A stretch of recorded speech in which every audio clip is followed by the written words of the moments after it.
variety show that's all about Redcliffe.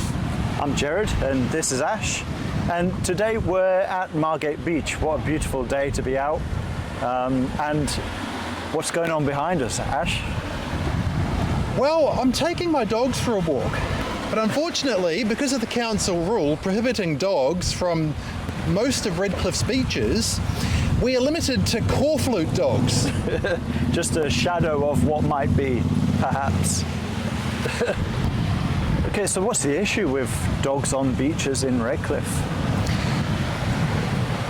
There is a general hostility here towards dogs being on beaches.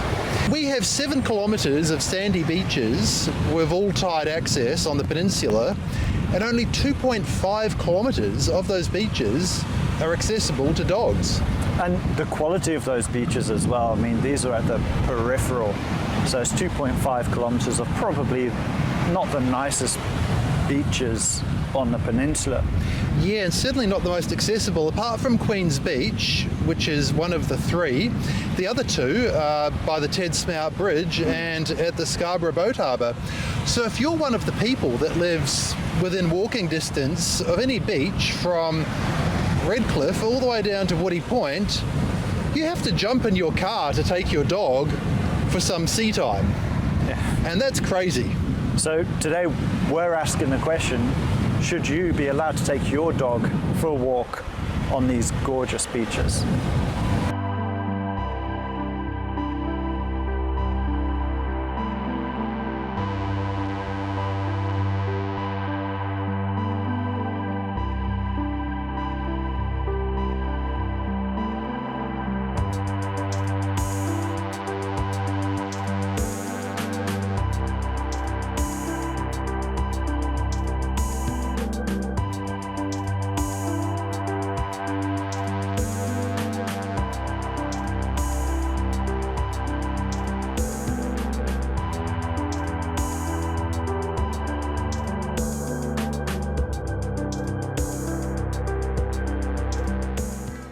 So it's a gorgeous day for a walk along the beach with the whole family. Yep. And yet a significant member of the family is excluded. Well, yeah, exactly. Dogs are man's best friend. Old cliche, but it's true. And they form part of the family. And everybody else can take a walk on the beach. Presumably, even cats can take a walk on the beach. And pigs. And pigs, but dogs are not allowed. So to me, that's not quite right. And it's quite surprising because in some areas up to 50% of Australian families own dogs. So this is not a niche interest. Yeah, and already we've been stopped by people just standing here asking questions about the dogs. Do you support dogs on beaches? And there seems to be a very positive support for that idea. Now, whether that's all day long, 24/7, or whether it's during the hottest part of the day, because the welfare of animals is important. And so this beach we're looking at is a natural space, and it's a public space. It is, and animals are natural creatures, and I mean, if a dingo was walking along that beach, there would probably be an issue of, oh, is it safe? But with a dog, a domesticated animal, allowing them access to a beach at some point during the day, why not? I mean, it just seems to be very arbitrary again, where it seems like those in charge are just not listening to what people want in the area. I mean, plenty of dog walkers come up and down here, and yeah, I'd just give them access at some point. So there is always going to be the question about conflicts between dogs and humans. Which leads us to, how do we appropriately share the beach if we were to allow dogs on here? Now, I would argue in many instances it's not an issue. So if we cut to Saturday morning at 8:30,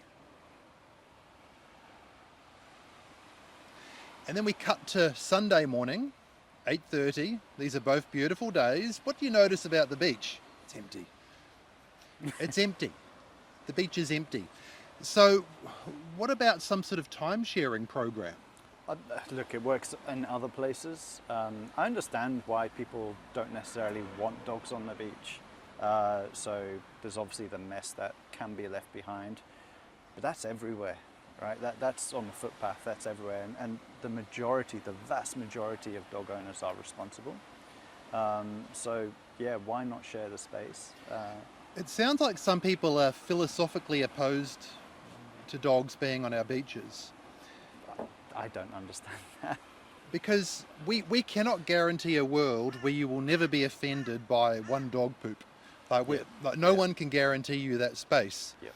But we can guarantee you a world where you won't see many dog poops. Again, like you say, most dog owners are responsible. Yep. And they love the beach as much as we do. And I understand the beaches are combed every week. Every Friday, the Every beaches are Friday. groomed, so your beach will be dog poop free Yep. come Saturday morning. Yeah. Yeah.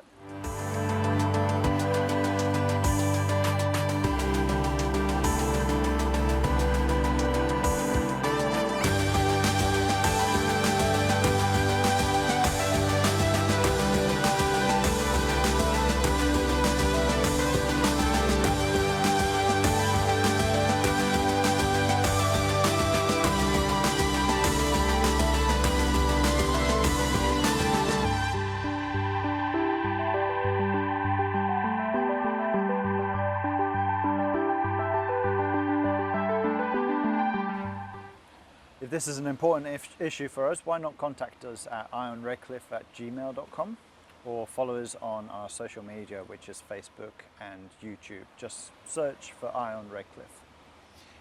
And don't be afraid to contact your local member and councillor. Well, that wraps it up for this episode. If you have any thoughts, any strong views, why not share them with us at ionredcliffe@gmail.com or follow us on our social media on Facebook or YouTube. And as always, Redcliffe, stay classy and we'll see you again real soon.